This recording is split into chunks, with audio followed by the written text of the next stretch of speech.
Hi, Jack Salmon here again, and the course is wrapping up at the end of the semester, and I hope it was good for you and that your learning agenda was satisfied. It's an elective course, and in the first four assignments, I found that all you were grasping most of the major ideas. And just to wrap up with some things, looking at health care systems around the world is really key for public health students so that you can compare and contrast what's going on here in the United States in your public health careers.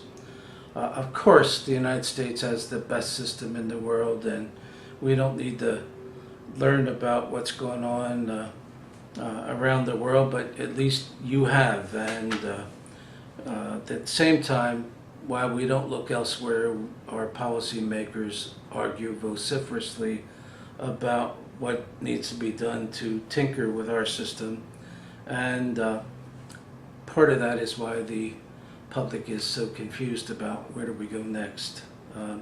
Anyway, what did the course reveal to you? If you refer back to Milton Romer's typology in analyzing healthcare systems, you'll end up seeing one of the key variables is, of course, resources. Resources in manpower, womanpower, resources in health facilities, in technology, and of course, money.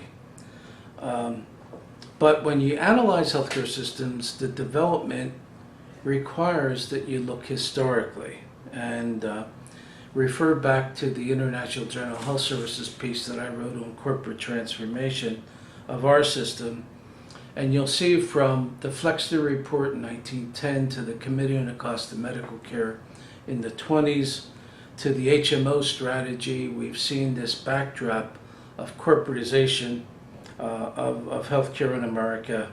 And that tells you a lot about the for-profit domination of our healthcare institutions today, the erosion of our professional values and the institutional altruism, and also a lot of the distrust that patients have of providers. Likewise, historically, looking at Bismarck in 1890 as a conservative, bringing in the not-for-profit sickness funds to take care of the working class in Germany. And this was a prelude, again, looking at larger forces, to the industrialization of Germany, the commerce competition with the rest of Europe, and of course the building toward the First World War. That was part of what they were trying to do. But the point being that it was investment by healthcare in workers, and that's a different situation than you see in policymakers who consider healthcare to be an expense, all right?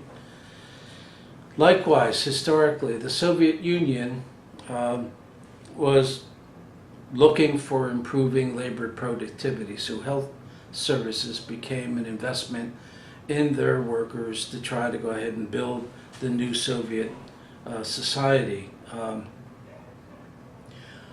very much emphasizing the structural aspects of everything from their primary care polyclinics up to their academic medical centers and the specialization that they had.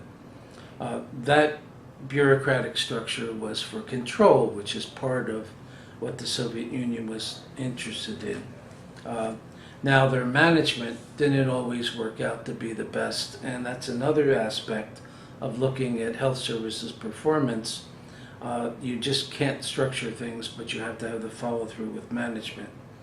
And then the quick breakdown that you saw of the Soviet Union and its return to capitalism, you saw that, the disease situation comes into play, and their health services are having many, many problems today. Historically, China in the Maoist development was able to do a lot with serve the people, the workers, peasants, and soldiers. This was a political intent, but basically what it ended up doing was achieving a great deal of public health gains and emphasizing prevention. And China moved from being the sick man of Asia to basically chronic degenerative diseases and longevities that we see in the West as they achieved in the 60s and 70s. Deng Xiaoping's return in changing health policy to emphasize the urban middle class and bringing about technological medicine and the urban systems neglected the 600,000 people in the rural areas and the migrant workers. So again, politics plays in there beyond the historical, and the political economy, the social and cultural forces are all absolutely key. They give you the disease structure, and in public health we look at that social epidemiology and see how that challenges no matter what you do in health services delivery. Again, it comes down to, do you have the resources that mitigate the conditions of living that give you the the problems with who gets sick and what do they get sick from. Again, returning to Milton Romer, my professor and mentor in many ways, organized systems of medical care are the key.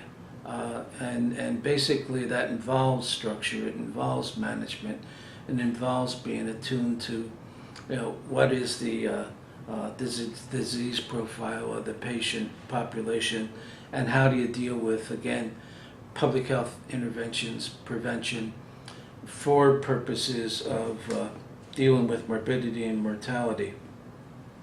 Those conditions of living, of course, in the developing world we confront in the society today, and basically that's poverty, that's access to pure water, adequate nutrition, food, sanitation, and of course in the world today as we look across the globe, war and ethnic strife, and then the phenomenal problems we're having with climate change and also natural disasters that hit us.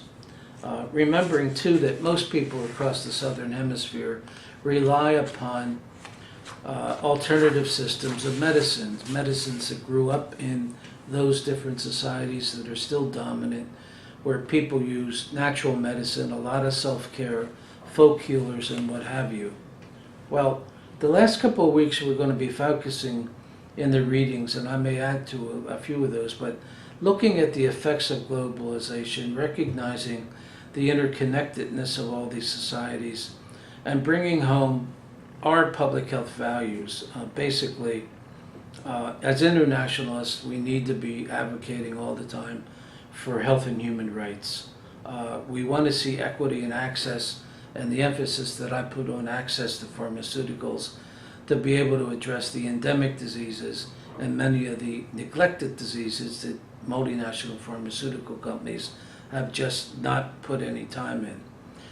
In all societies, we're finding that disparities in health in this economic crisis are increasing, whether you're up in the north in the United States or Europe and Japan, and particularly in other countries around the world.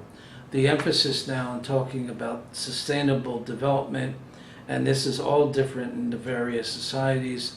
You've gotten a grasp of the complexity and what it takes in terms of strengthening healthcare systems. Again, in my travels and in my opportunities to lecture and teach overseas, the friends I've made abroad, I hope you have some of these same experiences and that they're equally rewarding to you as you consider your interest in international health and you have chances to contribute throughout your public health careers. It's a pleasure teaching this course. I hope you've enjoyed it.